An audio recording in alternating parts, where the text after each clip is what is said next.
വിദേശ വസ്ത്ര ബഹിഷ്കരണം പണ്ട് മഹാത്മാഗാന്ധി പറഞ്ഞതാണ്. ഇപ്പോൾ നരേന്ദ്രമോദിയും ആ വഴിക്ക് വരുന്നു. വല്ലതും നടക്കുമോ? അദ്ദേഹം പറയുന്നതിൽ കാര്യമുണ്ട് എന്ന് തോന്നുന്നു. കാരണം എന്താണെന്ന് വെച്ച് കഴിഞ്ഞാൽ മെയ്ഡ് ഇൻ ഇന്ത്യ, നിങ്ങൾ എവിടെ പോയി സാധനങ്ങൾ വാങ്ങുമ്പോഴും അത് മെയ്ഡ് ഇൻ ഇന്ത്യ എന്നാണോ അതിലെഴുതിയിരിക്കുന്നതെന്ന് നോക്കിയിട്ട് വാങ്ങിക്കുക എന്ന് അദ്ദേഹം പറഞ്ഞു.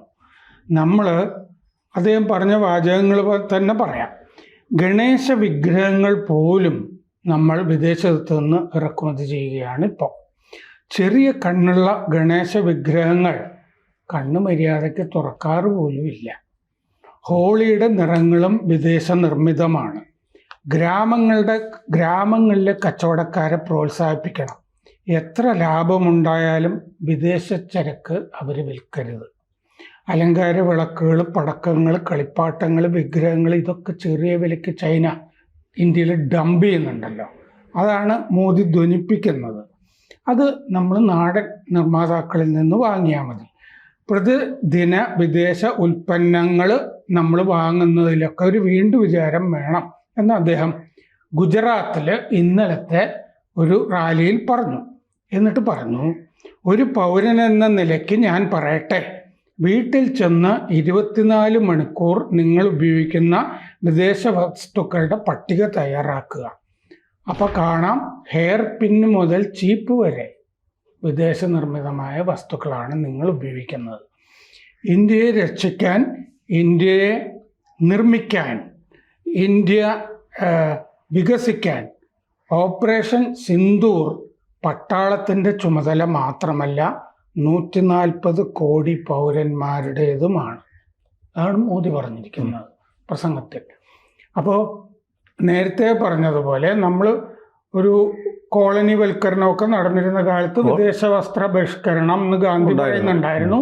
അതിൻ്റെ അടുത്ത ഘട്ടം അതിനുള്ള സമയമായി. വിദേശ വസ്ത്രം മാത്രമല്ല, മൊത്തത്തിൽ. കാരണം ചൈന പോലുള്ള ശത്രു രാജ്യങ്ങൾ ഇവിടെ കൊണ്ടുപോയി സാധനങ്ങൾ ഡംപ് ചെയ്യും. അതൊക്കെ എങ്ങനെ നടക്കും? ഇതൊക്കെ പറയാൻ എളുപ്പമാണ്. ഇന്ത്യ ലോക കമ്പോളത്തിന് മുന്നിൽ അവരുടെ വാതിൽ തുറന്നിട്ടിരിക്കുക അല്ലേ? ലിബറലൈസേഷൻ വന്നു, പ്രൈവറ്റൈസേഷൻ വന്നു, ഗ്ലോബലൈസേഷൻ വന്നു, എല്ലാം വന്നു.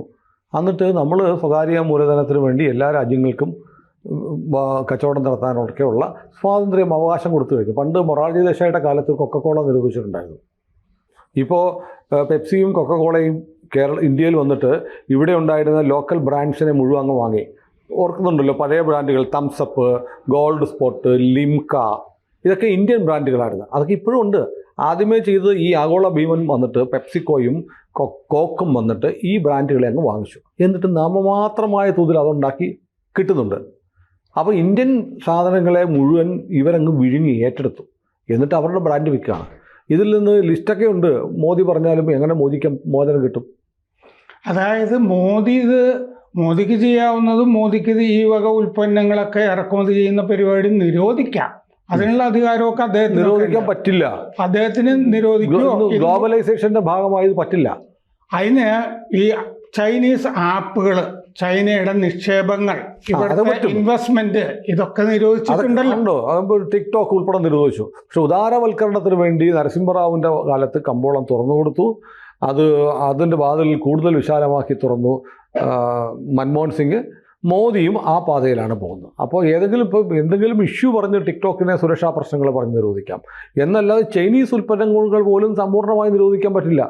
ചൈനീസ് ഉൽപ്പന്നങ്ങൾ ഈ പറഞ്ഞ പോലെ നമ്മൾ കോമ്പറ്റീഷൻ കൊടുക്കണം, എന്നാലേ ഇതിൻ്റെ അർത്ഥം. അതല്ല നമ്മൾ കോമ്പറ്റീഷൻ കൊടുക്കുക എന്നുള്ളതാണ്. അല്ലാതെ ഇത് ആ സാധനങ്ങളൊക്കെ വാങ്ങാതിരിക്കണം എന്ന് പറയുമ്പോൾ മാർക്കറ്റ് കുറഞ്ഞ വിലക്കുള്ള സാധനങ്ങൾ ആളുകൾ വാങ്ങിക്കും. കുറഞ്ഞ വില ഇപ്പോഴും ആളുകൾ അവരുടെ കുടുംബ ബജറ്റ് അനുസരിച്ച് വന്നു. അപ്പോൾ ഈ പ്രധാനമന്ത്രിയുടെ പ്രസംഗം വളരെ പോസിറ്റീവാണ്, ദിശാബോധം നൽകുന്നതാണ്, ഗുണകരമാണ്. പക്ഷെ പ്രായോഗികമാക്കാൻ ചില പ്രായോഗിക ബുദ്ധിമുട്ടുകളുണ്ട്. പ്രസംഗമൊക്കെ ഗംഭീരമാണ്, നമുക്ക് കൈയടിക്കാം. പക്ഷേ എങ്ങനെ ലോകം മുഴുവൻ ഒറ്റ മാർക്കറ്റായി മാറുന്ന ഒരു സാഹചര്യത്തിൽ ഇത് നടപ്പാക്കി കിട്ടും? മോദി പറയുന്നത് സർവാത്മന നടപ്പാക്കണമെന്നും മോദിക്ക് സർവ്വ പിന്തുണയും കൊടുത്തുകൊണ്ടാണ് പറയുന്നത്. പക്ഷെ എങ്ങനെ പറ്റും? മോദിയുടെ തന്നെ ഇപ്പോൾ ഈ മറ്റേ ദീൻദയാൽ ഉപാധ്യായയുടെ ഏകാത്മക മാനവ ദർശനം, ഇൻ്റഗ്രൽ ഹ്യൂമനിസത്തിൻ്റെ 60ാം വർഷം BJP 2 വർഷം സെമിനാറൊക്കെ നടത്തി ആഘോഷിക്കാൻ പോണു. May 31, June 1. അപ്പോൾ സ്വദേശി സ്വദേശി വഴി സ്വരാജ്യം എന്ന് പറഞ്ഞിട്ട് ഗാന്ധിയുടെ ആശയം ഉണ്ടായിരുന്നല്ലോ. ഈ സ്വദേശി എന്ന് പറഞ്ഞ BJPയുടെ ആശയത്തിന്റെ ഒരു ബഹിർസ്ഫുരണം, അതാണ് മോദിയുടെ പ്രസംഗത്തിലുള്ളത്. അല്ല, പ്രസംഗം ശരിയാണ്, നടപ്പാക്കപ്പെടേണ്ടതാണ്. പക്ഷെ പ്രായോഗികമായി നടപ്പാക്കാൻ പറ്റുന്നൊരു രാഷ്ട്രീയ കമ്പോള അവസ്ഥ നമ്മുടെ രാജ്യത്തുണ്ടോ എന്ന പ്രായോഗികമായി നടപ്പാക്കാനായിട്ട് ഈ കോമ്പറ്റീഷന് വേണ്ട, അദ്ദേഹം പറഞ്ഞു, ഈ നാടൻ കച്ചവടക്കാരൊക്കെ ഉണ്ടല്ലോ, നാടൻ കച്ചവടക്കാരും കച്ചവടത്തിൽ ലാഭം പ്രധാനമാണല്ലോ, അത് മോദിയോട് പറഞ്ഞു കൊടുക്കേണ്ട കാര്യമില്ല. അപ്പം നാടൻ കച്ചവടക്കാർക്ക് വല്ല ഇൻസെൻറ്റീവുകൾ കൊടുക്കുകയോ ഇത് ഈ പറഞ്ഞ ചൈനീസ് ഉൽപ്പന്നങ്ങളെക്കാൾ മെച്ചമായിട്ടും അതേസമയം വില കുറഞ്ഞിരിക്കുകയും ചെയ്യുന്ന വിധത്തിൽ അതില്ലാതിരിക്കെ പ്രധാനമന്ത്രിയുടെ കേവലം പ്രസംഗം കൊണ്ട് നടപ്പാകാൻ പോകുന്നില്ല. അതായത് ഈ ഗാന്ധി പറഞ്ഞതുപോലെ ഈ സ്വദേശി പ്രസ്ഥാനം ഈ തീകൂട്ടി കത്തിച്ചല്ലോ, 1920-21 കാലത്തൊക്കെ തീകൂട്ടി കത്തിച്ചതുപോലെ ഈ ഘട്ടത്തിൽ ഈ ശത്രുക്കളുടെ വസ്തുക്കളൊന്നും നമ്മൾ വാങ്ങിക്കണ്ട എന്ന് മോദി പറഞ്ഞത് പോസിറ്റീവായിട്ടാണ് എനിക്ക് തോന്നുന്നത്. പോസിറ്റീവ് മെസ്സേജാണ്, പ്രായോഗികമാകാൻ ബുദ്ധിമുട്ടുണ്ട്. പോസിറ്റീവായ സന്ദേശം ആളുകൾ വീടുകളിലും ചർച്ച ചെയ്തൊക്കെ വരുമ്പോൾ ഇത്തിരി വില കുറച്ച് കൂടുതലാണെങ്കിലും നമുക്ക് ദേശസ്നേഹം മുൻനിർത്തി അങ്ങനെ ആകാം എന്ന് ആലോചിക്കാം. രാവിലെ ഞാൻ നമ്മുടെ TGയുമായിട്ടൊരു സംഭാഷണത്തിലിരുന്നു. അപ്പോൾ TG പറഞ്ഞു വന്ന കൂട്ടത്തിൽ TG ഒരു കാര്യം പറഞ്ഞു, അത് വസ്തുതയാണെന്ന് എനിക്ക് തോന്നി. ഇന്ത്യയിൽ ദേശസ്നേഹികളുടെ എണ്ണം വളരെ കുറവാണ്. അത് കുറവായിരിക്കും. അപ്പോൾ പിന്നെ ആരാണ്? കാരണം എന്താണെന്ന് വെച്ചാൽ ഇസ്ലാമിസ്റ്റുകൾക്കും മറ്റേ മാർക്സിസ്റ്റുകൾക്കും ഒക്കെ KJ പാടുന്ന ധാരാളം ആളുകൾ. അത് മാത്രമല്ല, TG പറഞ്ഞ എനിക്ക് കുഴപ്പമൊന്നും പറയരുത്, എനിക്കെന്തെങ്കിലും കുഴപ്പം വരുവാണെങ്കിൽ ഞാൻ ഗൾഫിൽ പോകും, ഞാൻ അമേരിക്കയ്ക്ക് പോകും എന്ന് കരുതുന്ന ഇന്ത്യക്കാർ നല്ല ശതമാനമുണ്ട്. ഞാൻ നാട് വിട്ടു പോകും, എനിക്കിപ്പോൾ അല്ലെങ്കിൽ എൻ്റെ കാര്യം നോക്കിയാൽ പോരെ. അത് ദേശസ്നേഹിയുടെ മറുപടിയല്ല. അങ്ങനെയുള്ള ആളുകൾ നല്ല ശതമാനം ഉണ്ടായിരിക്കും. അമനമനിസം മാത്രം മുന്നോട്ട് വെച്ചെടുക്കുമ്പോൾ എനിക്ക് മാർക്കറ്റ് കിട്ടുന്ന ഏറ്റവും കുറഞ്ഞ സാധനം. അപ്പോൾ നമുക്കിപ്പോൾ ഈ മാത്രമല്ല, ഈ ഗ്ലോബലൈസേഷൻ്റെ ഭാഗമായി നമുക്ക് മാർക്കറ്റ് മറ്റുള്ളവർക്ക് വേണ്ടി അടയ്ക്കാൻ പറ്റില്ല. നമ്മുടെ സാധനങ്ങൾ ചൈനയിലേക്കും പോകുന്നുണ്ട്. ചൈനക്കാർക്ക് ആവശ്യമുള്ള കുറച്ച് സാധനങ്ങൾ കൊടുക്കുള്ളൂ. ഇപ്പോൾ ഞാൻ കഴിഞ്ഞൊരു വാർത്ത ഉണ്ട്, അതിൻ്റെ പേര് ഞാൻ മറന്നുപോയി. ഇപ്പോൾ ലോകത്തെമ്പാടും ഈ ജെറ്റ് എഞ്ചിനുകൾ നിർമ്മിക്കുന്ന പ്രത്യേക ലോഹം സപ്ലൈ ചെയ്യുന്നത് ചൈനയാണ്. എങ്ങനെയുണ്ട്? മാത്രമല്ല ഈ ചൈനയ്ക്കാണെങ്കിൽ ആഗോളതലത്തിൽ ഇനിയുള്ള ഈ ന്യൂ ഓയിൽ എന്ന് പറയില്ലേ, ഇനിയുള്ള എണ്ണ എന്ന് പറയുന്ന ഈ ധാതു സമ്പത്ത് അതെവിടെയൊക്കെ ഉണ്ടോ അവിടെയൊക്കെ പോയി സ്ഥലം പാട്ടത്തിനെടുത്ത് ചൈന ഓൾറെഡി വെച്ചിട്ടുണ്ട്. അതൊക്കെ ഉണ്ടാവും. അപ്പോൾ ഞാൻ പറയുന്നത് പ്രസംഗങ്ങൾ ഉത്തേജിപ്പിക്കുന്നതാണ്. പക്ഷെ നമ്മളിപ്പം പുതിയൊരു ഈ ഗാട്ടും ചരടൂക്കത്തൊക്കെ പറഞ്ഞ് പണ്ട് വലിയ പ്രസംഗങ്ങളും പ്രഭാഷണങ്ങളും ഒക്കെ നമ്മുടെ നാട്ടിൽ നടന്നിട്ടുണ്ട്. ഗാട്ട് കരാറ് ഇതൊക്കെ ഗ്ലോബലൈസേഷൻ്റെ ഭാഗമായിട്ട് വന്നതാണ്. പക്ഷേ നമുക്ക് മാർക്കറ്റ് നമ്മുടെ മുന്നിൽ കിടക്കുകയാണ്. ഇന്ത്യയിൽ ഉൽപ്പാദിപ്പിക്കുന്നതിനേക്കാളും കുറഞ്ഞ വിലയ്ക്ക് സാധനം, ചിലപ്പോൾ ലൈഫ് ഇത്തിരി കുറവായിരിക്കും, എന്നാൽ പോലും 50 രൂപയുടെ വ്യത്യാസം ഉണ്ടെങ്കിൽ നമ്മൾ അങ്ങോട്ട് പോകും. അത് നമ്മുടെ നാട്ടിൽ പല കമ്പനികൾ തന്നെ ചീപ്പ് ഉണ്ടാക്കുന്നു വിചാരിക്കുക. അതിലും വില കുറഞ്ഞ ചീപ്പാണല്ലോ സാധാരണഗതിയിൽ നോക്കുക. കുറച്ച് പൈസയുള്ള ആളുകൾ കുറേയും കൂടി കൊള്ളാവുന്ന സംഗതി. ആർമാനി, പണ്ട് മോത്തിലാൽ നെഹ്റു ഈ ആർമാനി സൂട്ട് തന്നെ ധരിക്കണം എന്ന് പറഞ്ഞിട്ട് വിദേശത്ത് നിന്നൊക്കെ ഇതൊക്കെ വരുത്തി കൊടുക്കുമല്ലോ. നെഹ്റുവിനും ഒക്കെ, ജവഹർലാൽ നെഹ്റുവിനും ഇതൊക്കെ ധരിക്കണം എന്നൊക്കെ പഠിപ്പിച്ചു കൊടുക്കുന്ന കാലഘട്ടമൊക്കെ ഉണ്ടായിരുന്നല്ലോ. പിന്നെ മോത്തിലാൽ നെഹ്റുവും ദേശസ്നേഹത്തിലേക്കൊക്കെ തിരിച്ചു വന്നു എന്ന് പറയുന്നത് പോലൊരു ചിന്തയുടെ ഒരു വിത്ത് മോദി ഇടുന്നതായിട്ട് എനിക്ക് തോന്നി. എന്തുകൊണ്ടാണെന്ന് വെച്ച് കഴിഞ്ഞാൽ ഓപ്പറേഷൻ സിന്ദൂർ എന്ന് പറയുന്നത് പട്ടാളത്തിൻ്റെ ചുമതല മാത്രമല്ല 140 കോടി ജനങ്ങളുടേതുമാണ്.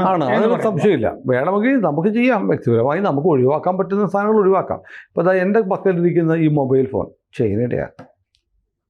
എന്ത് ചെയ്യും? മൊബൈൽ ഫോണുകളുടെ ലാപ്ടോപ്പുകളും മൊബൈൽ ഫോണുകൾ ഇതിൻ്റെ അകത്തെ പല ഘടകങ്ങളും അല്ല പിന്നെ പിണറായി വിജയൻ്റെ കൊക്കോണിക്സ് മേടിക്കും. അല്ലെങ്കിൽ ലാപ്ടോപ്പുകളൊക്കെ പലതും അസംബിൾ ചെയ്യുന്നതാണല്ലോ, പല ഭാഗങ്ങളൊക്കെ. അതിൻ്റെ അകത്ത് കുറേയൊക്കെ ഇദ്ദേഹം ഈ ചീപ്പ് സോപ്പ് എന്നൊക്കെ പറയുന്നത് കേട്ടപ്പോൾ ഒരു നിത്യോപയോഗ സാധനങ്ങളുടെ നാടൻ കച്ചവടക്കാരുടെ ഒക്കെ പറയുന്നത് പോലെ തോന്നി. വേറെ ഉൽപ്പന്നങ്ങളുടെ പേരൊന്നും പറഞ്ഞില്ല. ഗണപതി വിഗ്രഹങ്ങൾ തന്നെ, അതൊക്കെ ശരിയാണ്. ഗണപതി വിഗ്രഹം പോലെയുള്ള അതൊക്കെ ചൈനയിൽ നിന്ന് വരുന്നുണ്ട്. പടക്കങ്ങൾ വരുന്നുണ്ട്.